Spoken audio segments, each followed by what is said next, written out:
C'est avec joie que nous vous retrouvons pour notre méditation de la semaine autour du psaume 13 que nous intitulons « Du désespoir à l'espérance ». Le psaume 13 peut être médité en deux strophes. La première strophe, les versets 2 à 3, que nous intitulons « La complainte ». La rhétorique « jusqu'à quand » est utilisée par le psalmiste comme refrain de sa lamentation. Elle exprime un désespoir répété qui indique son état de misère et le fait qu'il se sent abandonné par Dieu. Livré à ses propres moyens, il se sent incapable de résister à la présence de ses ennemis. Il est troublé. C'est la raison de son questionnement. Combien de temps oublierais-tu ma douleur, Seigneur? Combien de temps, Dieu, me cacherais-tu ta face? Combien de temps aurais-je des soucis dans mon âme et du chagrin dans mon cœur? Deuxième strophe, les versets 4 à 6. Regain de confiance. Après sa complainte, nous voyons le psalmiste faire un virement radical de l'état de trouble à l'état de tranquillité confiante, demandant au Seigneur de lui éclairer l'avenir afin de confondre ses ennemis.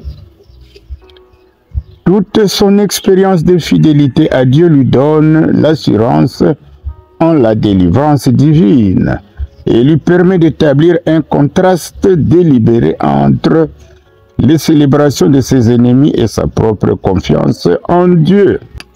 En résumé, le psaume 13 est un court mais puissant poème de David qui décrit un passage de la détresse à la confiance en Dieu. Il y a d'abord le cri de détresse. Le psalmiste, qui est David, commence en exprimant sa souffrance et son sentiment d'abandon.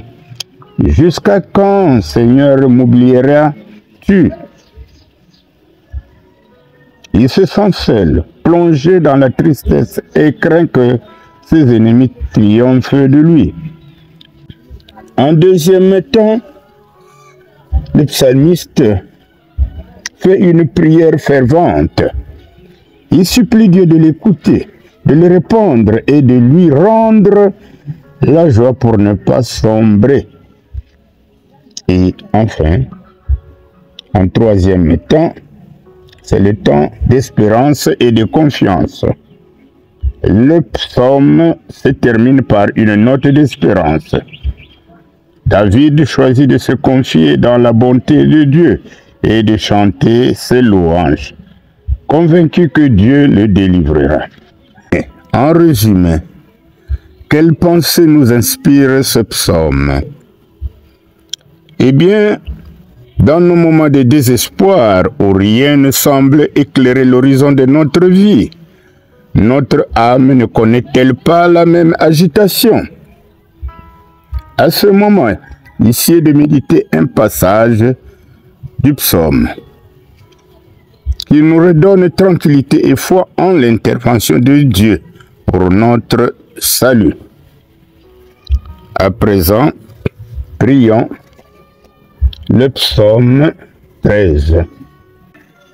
Seigneur, quand mon cœur est accablé et que tout semble silence, viens éclairer mes ténèbres de ta lumière. Ne permets pas que mes ennemis triomphent de moi, mais rends-moi la joie de ton salut. Je choisis de me confier en ton amour et je chanterai tes bontés, car tu es mon secours et ma délivrance. Disons Amen.